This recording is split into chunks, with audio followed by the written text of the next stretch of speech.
अभिज्ञान शाकुंतलम। पिछले अंक में हमने देखा कि राजा के द्वारा ऋण मुक्त कर दी जाने पर भी शकुंतला जाने की इच्छुक नहीं है और बहाने से व्याज से सखी को व्यंग्य करती हुई वह वहीं रुक जाती है। तो राजा अपने मन में ऐसा सोच रहे हैं, विचार ला रहे हैं कि क्या जिस प्रकार मैं इसके लिए अनुरक्त हूँ, क्या वैसे ही यह भी मेरे लिए अनुरक्त है। और उसके लिए वह उसकी कुछ हाव भाव, व्यवहार और चेष्टाओं को निरीक्षण कर रहे हैं, जिसका वे यहाँ इस श्लोक में वर्णन करते हैं कि राजा ऐसा क्यों सोच रहे हैं, दुष्यंत ऐसा क्यों सोच रहा है। वाचं न मिश्रयति यद्यपि मद्वचोभिः कर्णं ददात्यभिमुखं मयि भाषमाणे कामं न तिष्ठति मदानन सम्मुखीना भूयिष्ठमन्य विषया न तु दृष्टिरस्याः। तो राजा कहते हैं, अन्वय देखेंगे, यद्यपि यद्यपि हालांकि मद वचोभिः, मद मेरे वचोभिः बातों से, मेरी बातों से, वाचम न मिश्रयति बात नहीं मिला रही है, अर्थात मुझसे बात नहीं कर रही है, मैं जो भी पूछता हूँ उसका उत्तर नहीं देती है। तो मेरी बातों से बात नहीं मिला रही है, मुझसे सीधे सीधे बात नहीं कर रही है। सीधे क्या मतलब, बात ही नहीं कर रही है। तथापि मयि भाषमाणे, फिर भी, यद्यपि भले ही वह मुझसे बात नहीं कर रही है, फिर भी मेरे बोले जाने पर, मैं जो बातें कर रहा हूँ, अभिमुखम कर्णम ददाति, कर्णम अपने कानों को, अभिमुखम मेरी ओर ही, ददाती दी हुई है। भले ही यह मुझसे बात नहीं कर रही है, परंतु मेरी बातों को कान लगाकर ध्यान पूर्वक सुन रही है। अर्थात ऐसा नहीं है कि वह मेरी बातें सुन ही नहीं रही है। और वे क्या देखते हैं शकुंतला में, कामम यद्यपि, जो भले ही, मद आनंद सम्मुखीना, मद आनंद मेरे मुख के, सम्मुखीना सामने, न तिष्ठति नहीं बैठती है, अर्थात मेरे मुख के सामने अपना मुख रखकर नहीं बैठती है, थोड़ा मुड़कर बैठी हुई है, बिल्कुल आमने सामने नहीं बैठी है।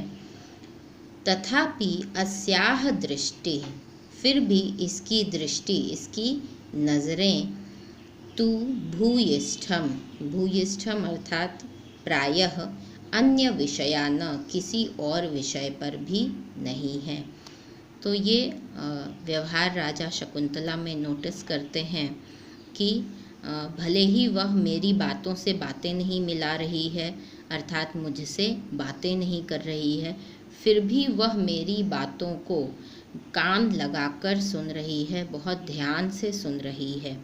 और भले ही वह मेरे मुख के सम्मुख अपना मुख करके नहीं बैठी है, मुख आमने सामने रखकर नहीं बैठी है, थोड़ा तिरछा होकर बैठी है, फिर भी इसकी दृष्टि कहीं और भी नहीं है, मुझ पर नहीं है, क्योंकि प्रेम में एक संकोच, एक लज्जा का भाव आता है।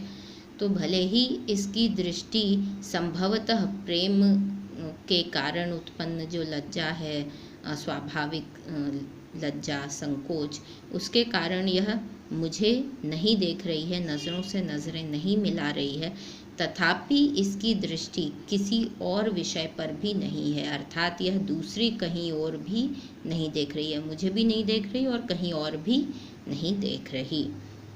तो इस कारण से राजा अनुमान लगाते हैं कि क्या जैसे मैं इस पर अनुरक्त हूँ, वैसे ही संभवतः यह भी मुझ पर अनुरक्त है, क्योंकि शकुंतला के हाव भाव कुछ ऐसा ही सूचित कर रहे हैं।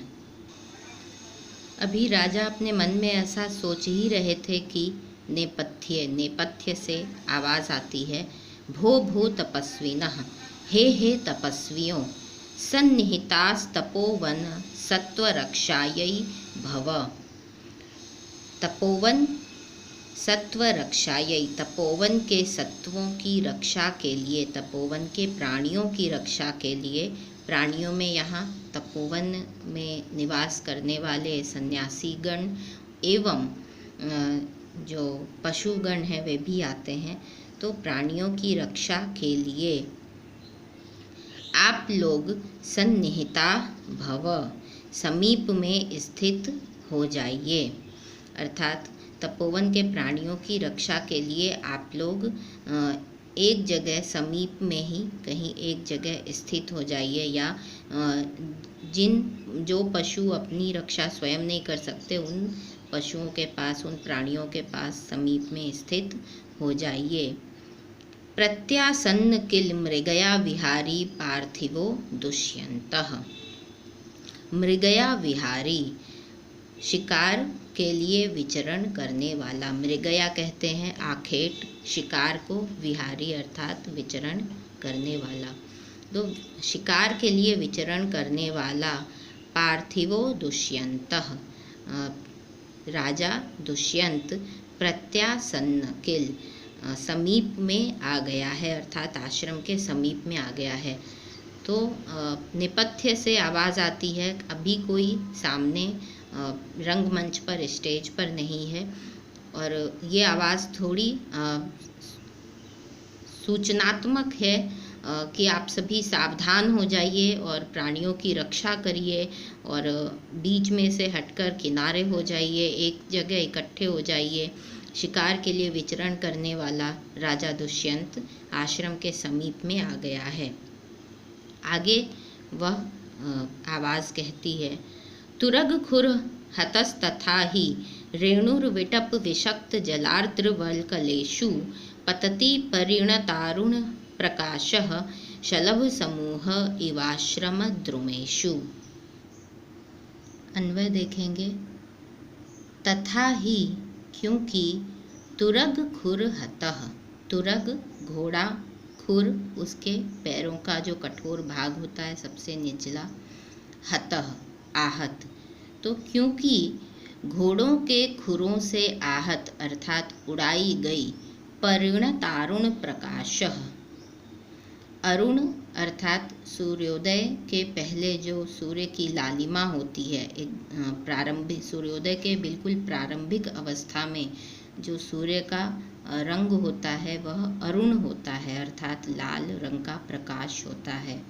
सायंकाल को डूबते समय भी, अस्त होते समय भी वैसी ही लालिमा होती है।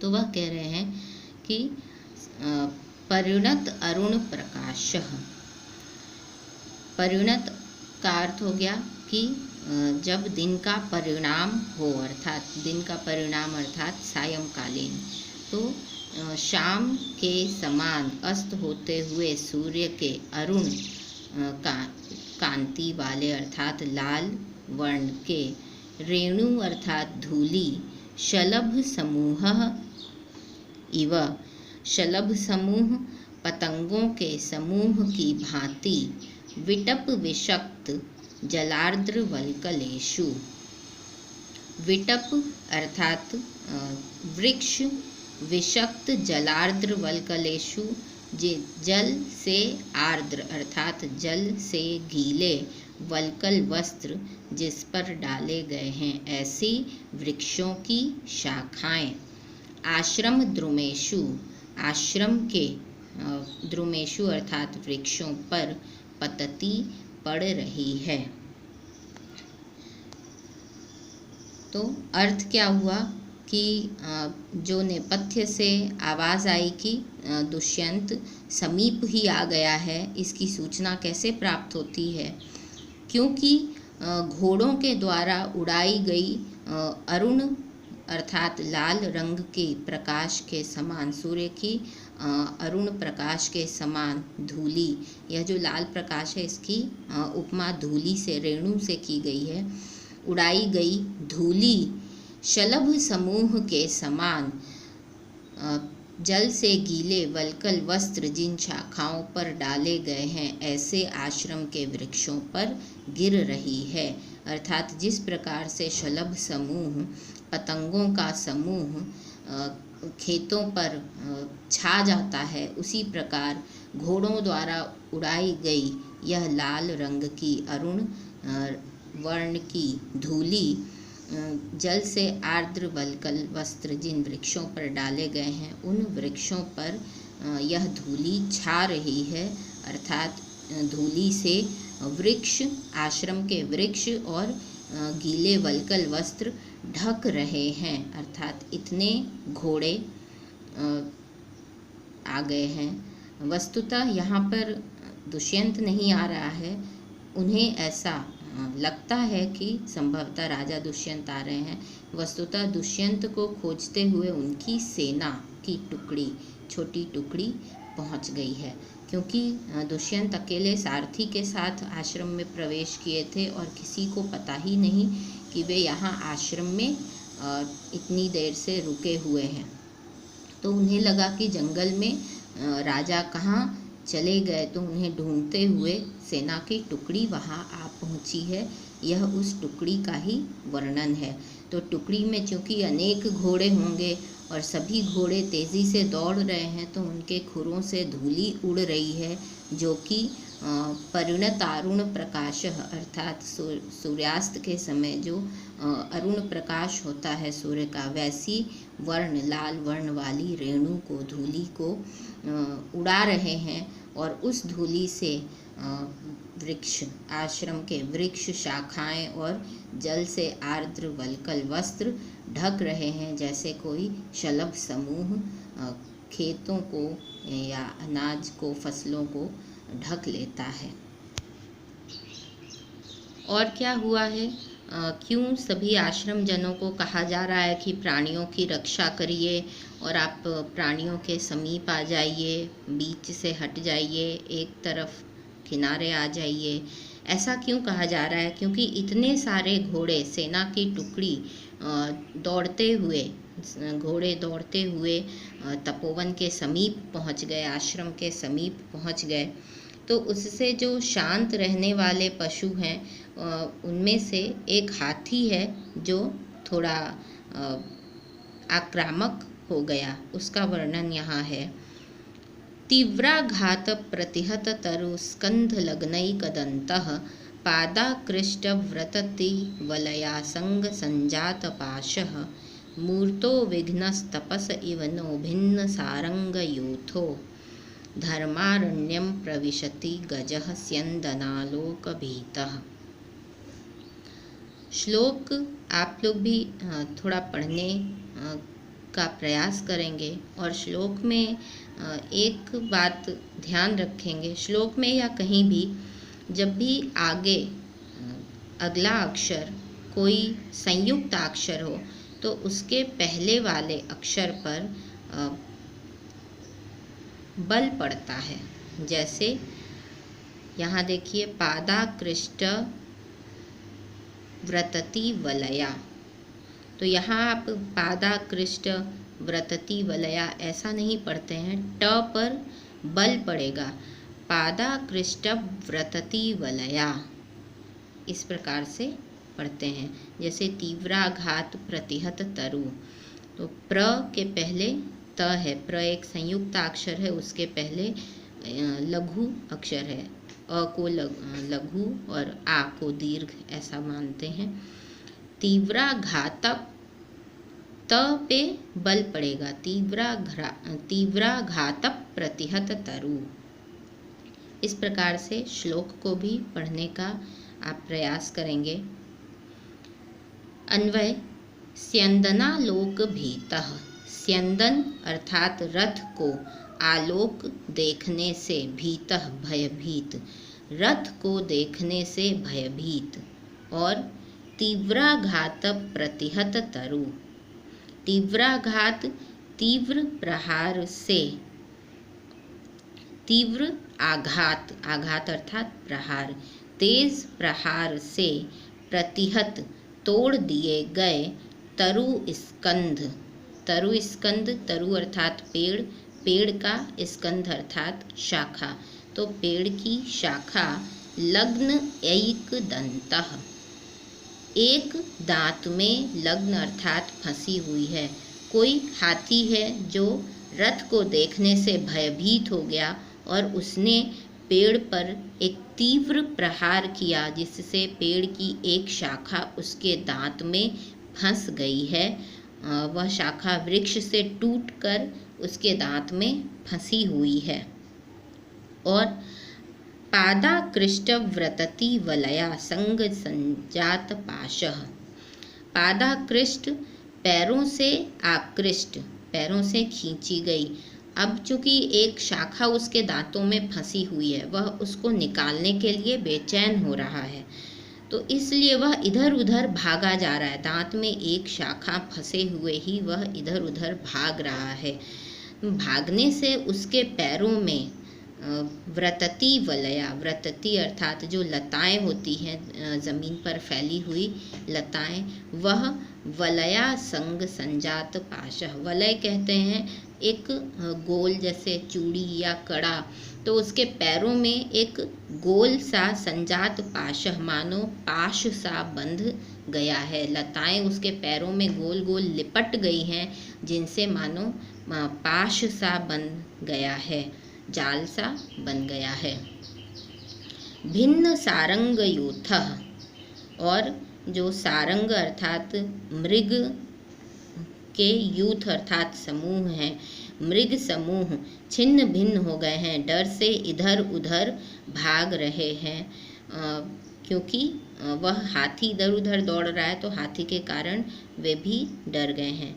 गजः, वह गज, वह हाथी, नह तपसः, हम तपस्वियों के लिए, नह अर्थात हम तपस्वियों के, मूर्तः विघ्नः इव, साक्षात विघ्न के समान, धर्मारण्यम प्रविशति, धर्मारण्य अर्थात इस आश्रम में, प्रविशति प्रवेश कर रहा है। तो रथ को देखने से भयभीत उस हाथी ने वृक्ष पर तीव्र आघात किया, जिससे वृक्ष की एक शाखा टूटकर उसके दांतों में फंस गई है, और दांतों में फंसी हुई शाखा के कारण वह बेचैन सा होता हुआ इधर उधर भाग रहा है, जिससे कि उसके पैरों में लताएं पाश की तरह एक सीकड़, जिसको जंजीर बोलते हैं, जंजीर की तरह वलय बनकर गोल सा बनकर लिपट कर फंस गई हैं। और उस हाथी से डरकर भिन्न सारंग यूथः, हिरण के समूह भी छिन्न भिन्न हो गए हैं, इधर उधर भाग रहे हैं। वह हाथी हम तपस्वियों के लिए साक्षात मूर्तिमान विघ्न के समान इस आश्रम में प्रवेश कर रहा है। तो यह एक प्रकार से चेतावनी दी जा रही है कि एक घबराया हुआ भयभीत हाथी इधर उधर भागता हुआ इस आश्रम में प्रवेश कर रहा है, तो सभी सावधान हो जाएं, सुरक्षित स्थानों पर चले जाएं। सर्वाः कर्णम दत्वा किंचिदिव संभ्रांताः। अब रंगमंच पर कौन कौन उपस्थित है? अनुसूया, प्रियंवदा, शकुंतला और राजा दुष्यंत।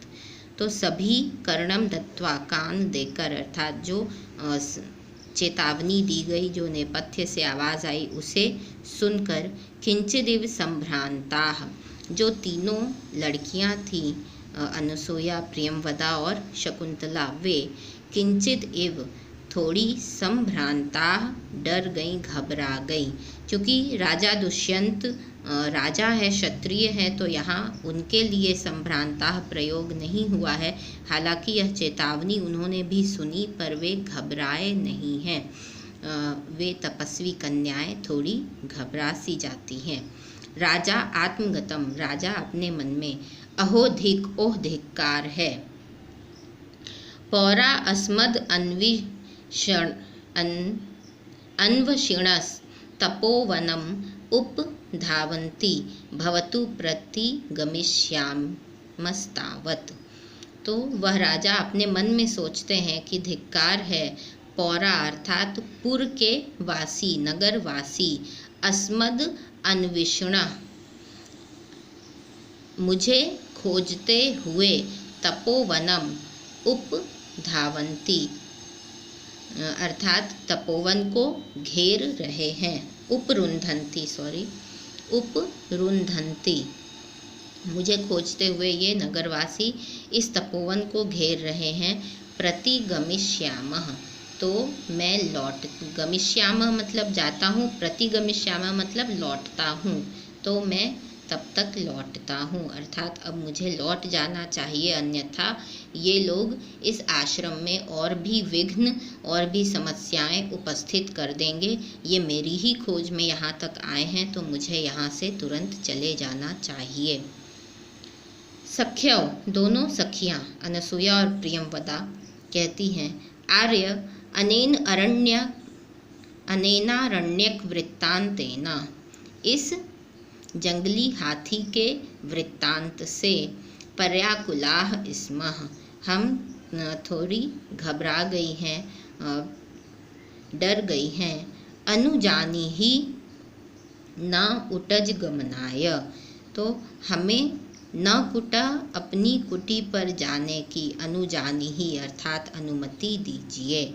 हम इससे थोड़ी घबरा सी गई हैं, तो अब हमें आज्ञा दीजिए, अनुमति दीजिए, हम अपनी कुटी में जाना चाहती हैं।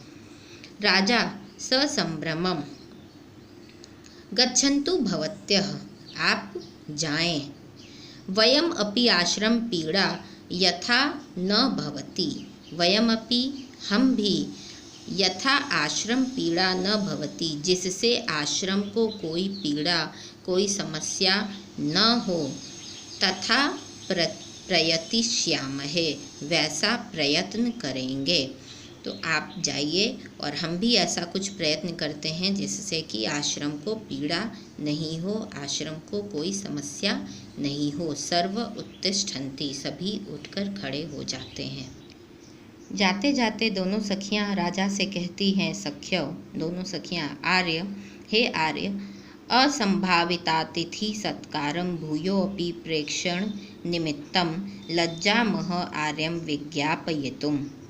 तो वे जाते जाते कहती हैं कि असंभावित अतिथि सत्कारम, जिसका अतिथि सत्कार नहीं किया गया, बिना अतिथि सत्कार के ही जाते हुए, भूयो अपि, फिर पुनः, प्रेक्षण निमित्तम, दर्शन देने के लिए, लज्जामः, हम सभी लज्जित हैं, आर्यम विज्ञापयितुम, आर्य से निवेदन करने के लिए। तो आपका हमने अतिथि सत्कार भी नहीं किया है, इसलिए हम आपसे लज्जापूर्वक निवेदन करते हैं कि हमें पुनः दर्शन दें, ताकि हम अगली बार आपका अतिथि सत्कार उचित प्रकार से कर सकें। राजा मामेवम्, ऐसा नहीं है, दर्शने नैव भवती नाम पुरस्कृतो अस्मि, भवती नाम आप सभी के, दर्शनेन एव, दर्शन से ही, पुरस्कृतो अस्मि, मैं पुरस्कृत हो गया हूँ। तो राजा कहते हैं कि आपके दर्शन से ही मैं सत्कृत हो गया, आपके दर्शन से ही मेरा सत्कार हो गया। और सखियां जाने लगती हैं। तभी शकुंतला कहती है अनसुया को, अनसूये, अभिनव कुश सूच्या परीक्षतम में चरणम, कुर्बक शाखा परिलग्नम च वल्कलम।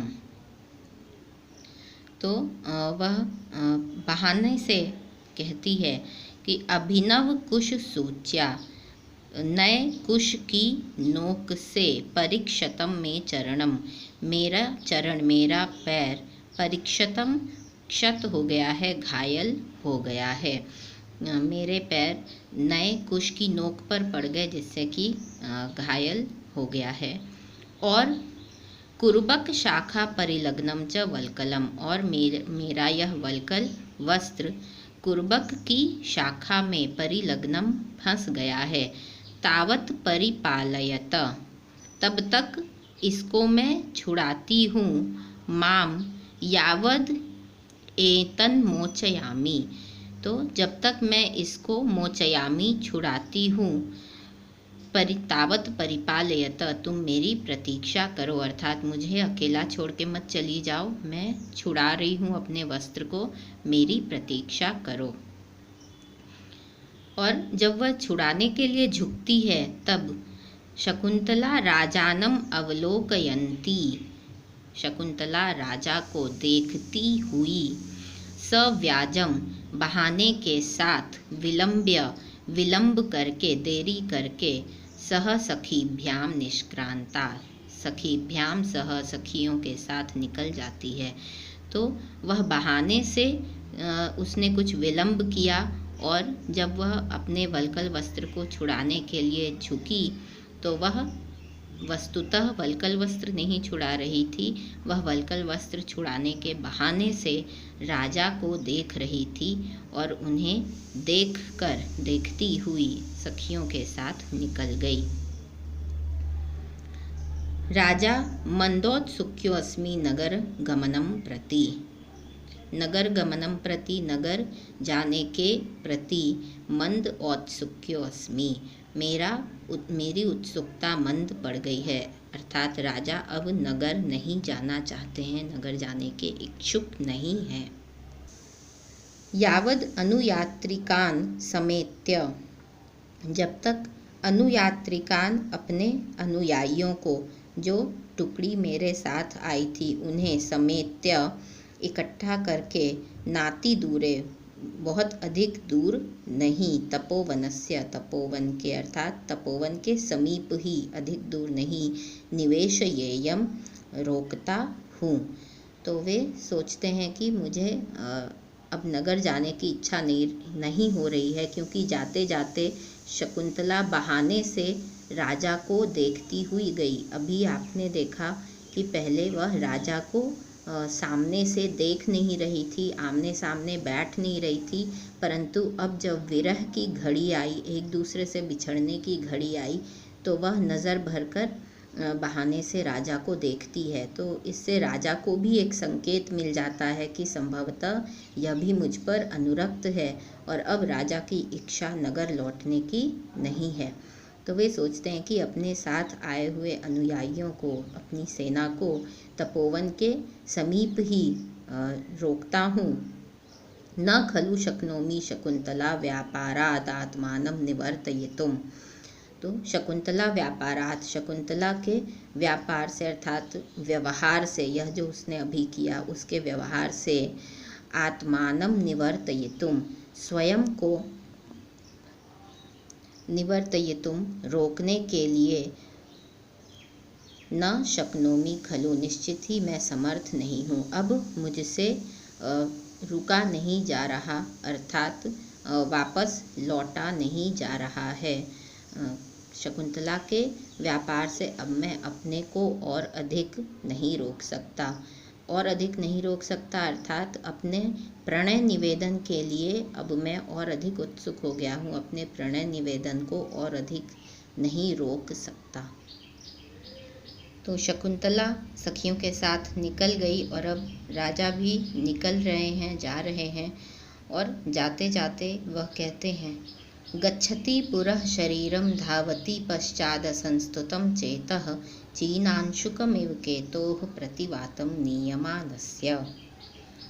शरीरम पुरः गच्छति, मेरा शरीर पुरः अर्थात आगे की ओर जा रहा है, चेतः और यह चित्त, मन, असंस्तुतम अपरिचित सा, प्रतिवातम, वात अर्थात वायु, प्रति अर्थात विपरीत, वायु के विपरीत, नियमानस्य ले जाए जाते हुए, केतोः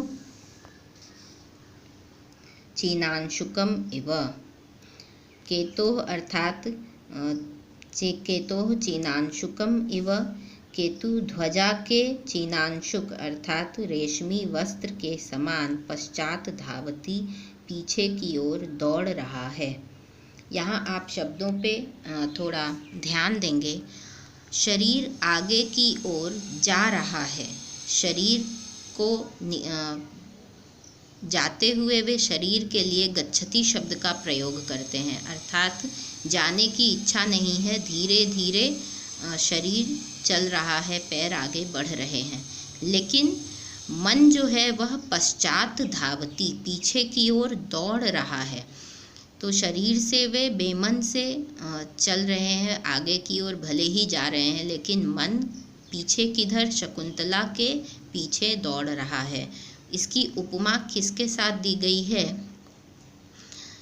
केतोः प्रतिवातम नियमानस्य, वायु के विपरीत जब हम ध्वजा को ले जाते हैं तो डंडा, जो ध्वज का डंडा होता है, वह भले ही आगे की ओर जा रहा होता है, लेकिन चीनांशुक अर्थात जो ध्वजा का रेशमी वस्त्र है वह पीछे की ओर लहराता है। डंडा आगे की ओर जाता है और डंडे में लगा जो ध्वज का रेशमी वस्त्र है वह पीछे की ओर जाता है।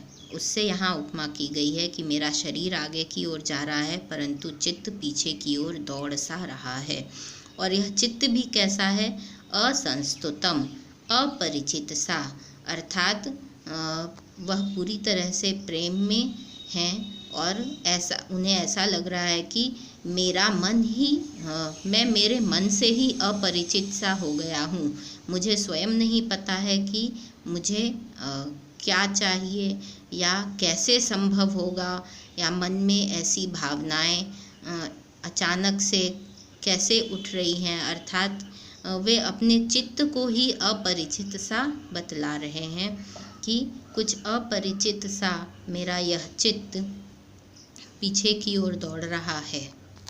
और ऐसा कहने कर वह इति निष्क्रांताः सर्वे, सभी निकल जाते हैं, दुष्यंत भी निकल जाते हैं। तो यहाँ पर प्रथम अंक समाप्त होता है।